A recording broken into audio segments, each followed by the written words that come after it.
My fellow citizens and residents, my very best wishes are extended to you for 2019.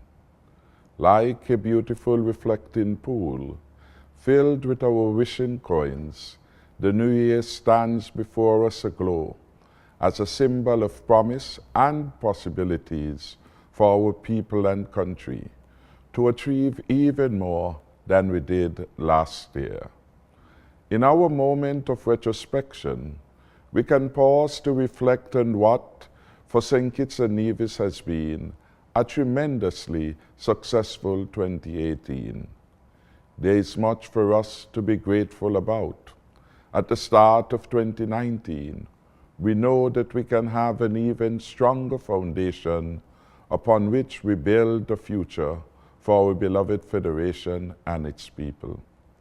It is this idea of positive metamorphosis and transformation that is at the heart of every New Year's wish and resolution. And it is what guides my team Unity Administration in laying out our New Year's agenda for the country. We commence 2019 from a unique position. Our fiscal health is at its very best. We have no IMF standby agreement.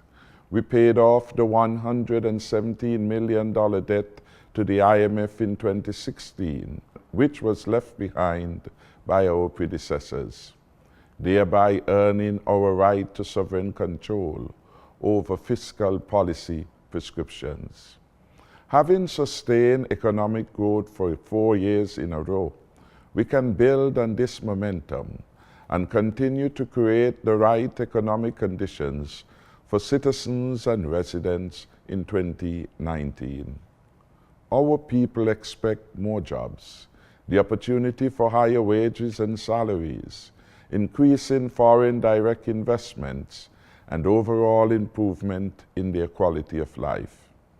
In my 2019 budget address, accompanying the Appropriation 2019 Bill 2018, I outlined several growth drivers of our economy and how we would sustain this progress with greater agricultural production, strengthening the manufacturing sector, a surge in construction, expanding tourism, etc.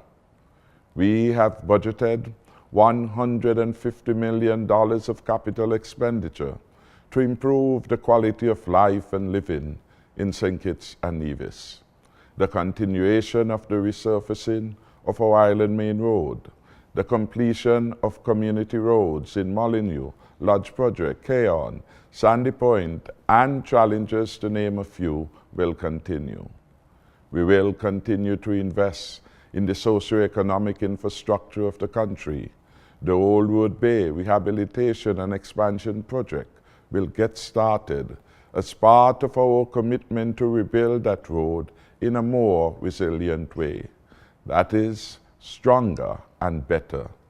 This is an enduring theme for this Team Unity government and the country.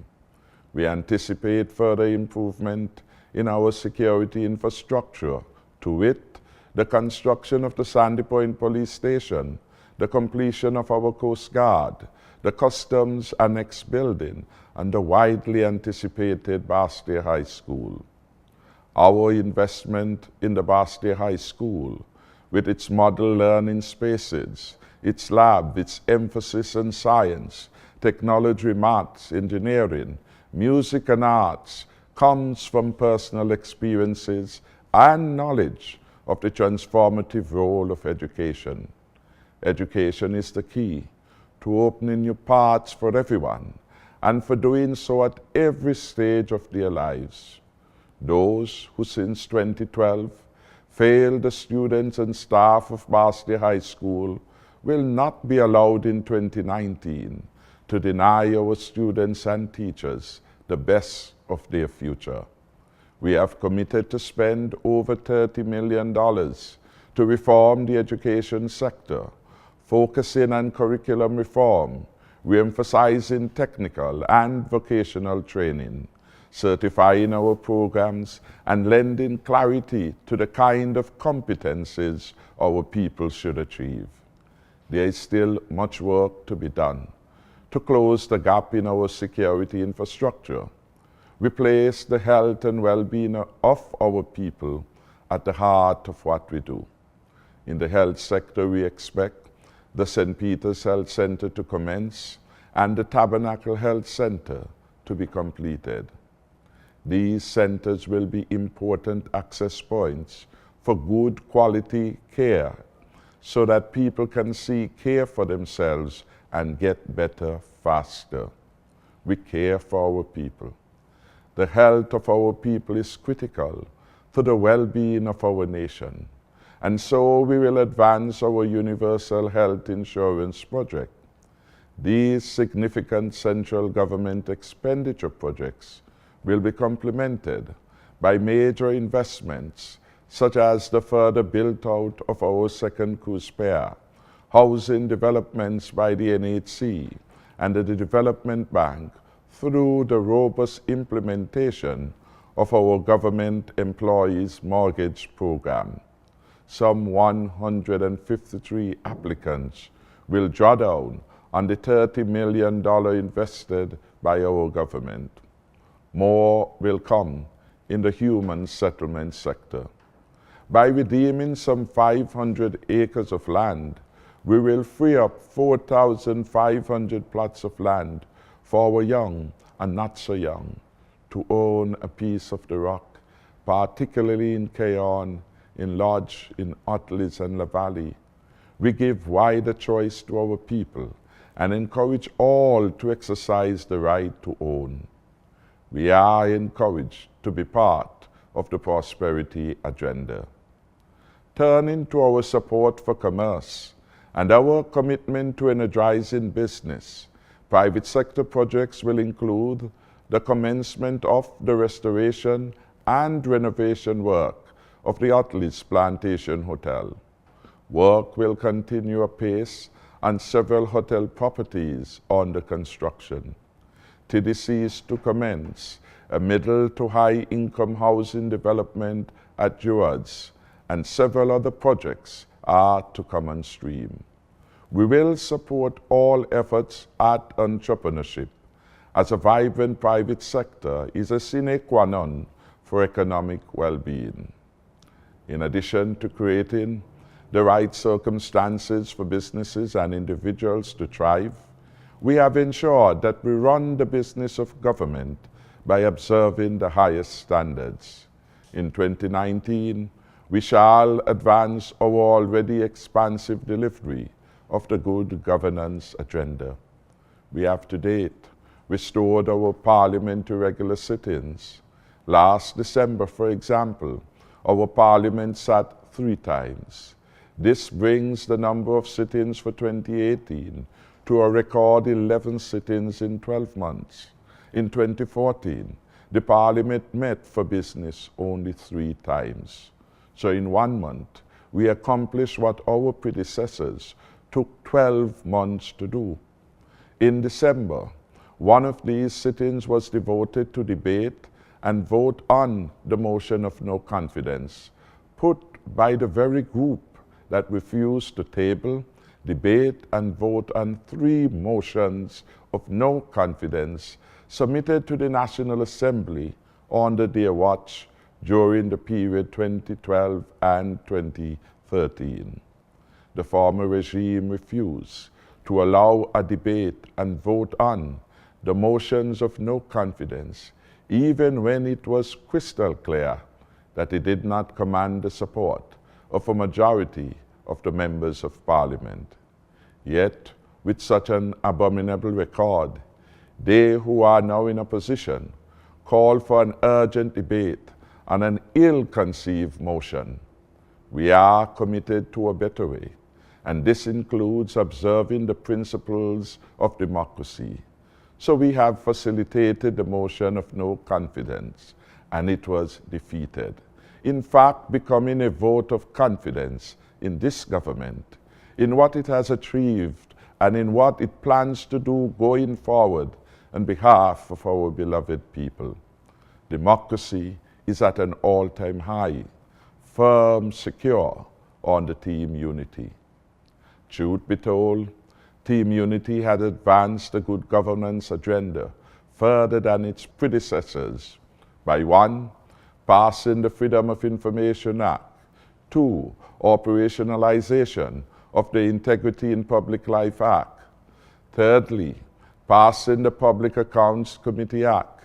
This act has been hailed by the former Prime Minister of Antigua and Barbuda, Baldwin Spencer, as a landmark legislation advancing the work of the Public Accounts Committee. Our own Director of Audit and the Accountant General have hailed the passage of the Act as an encouraging development in good governance. Fourthly, we have opened up the state-owned broadcasting station to the extent that news items are made of press conferences by the opposition, and in historic first. Another historic first during the last 20+ years has been the airing of the Christmas Day address by the leader of the opposition on state-owned radio and TV. This facility was never given to former leaders of the opposition.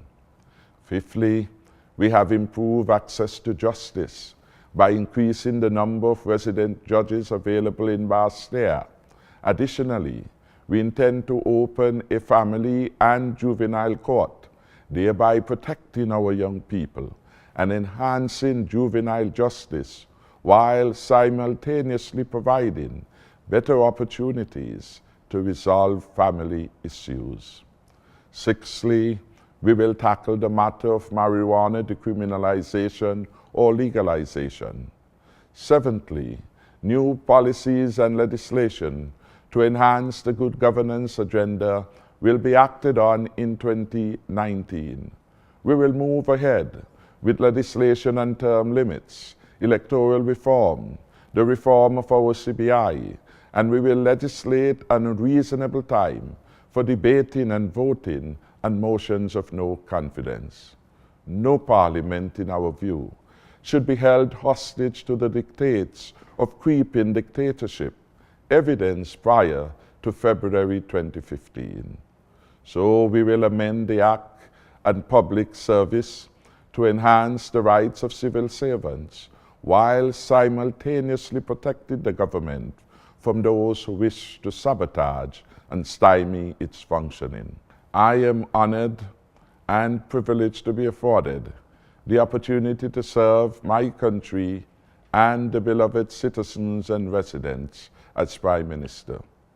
It is an awesome and onerous responsibility. With God's help and the prayers of many, we have kept Team Unity alive and well. We intend over the next 10 years to open new paths for all of our people. And that is why I was personally moved to assist directly nearly 4,000 families with a top-up of EC $500 monthly. These persons have been touched personally by our caring government, and their lives have been made better for it. Some people do need a helping hand to enable them to enjoy a life of choice and independence. Thousands have had their lives improved, homes repaired and renovated, grants for farming and fishing, jobs created, their sons and daughters put on scholarships. My government will always be compassionate, and we will have a heart for the poor. We will implement programs to help more of the sons and daughters of poor families, and we will empower those with rough beginnings to improve their lives, their standing and status by adopting to a life of responsibility. The task of nation building calls for a progressive agenda for St. Kitts and Nevis. We aim for a society where every boy and girl, every man and woman should be able to go as far as their talent, their ambition, and effort would take them. We aim for a society that is just, and everyone accept his or her obligations and responsibilities. I remain committed to the Federation of St. Kitts and Nevis being a great equalizing nation, where it is possible to rise to greatness, no matter what family you were born into. Indeed, even if you grow up walking barefooted and wearing patched clothes, each and every one of you can travel the path to success and respectability, and each and every one of us can rise in standing and stature, like so many have done, bringing joy and inspiration to our families, our communities, and our beloved nation. If, as a country, we are to remain ahead of the game, we need our people to seize the opportunities as they emerge, so that we can continue to be stronger and better. This means being disciplined, productive, and showing greater creativity in solving problems and exercising choices for our upliftment and that of our country. Our cabinet is excited about 2019. We feel that our country and people are favored by God. Let us therefore go forward together in this new year, building a stronger and better future for all. To God be the glory.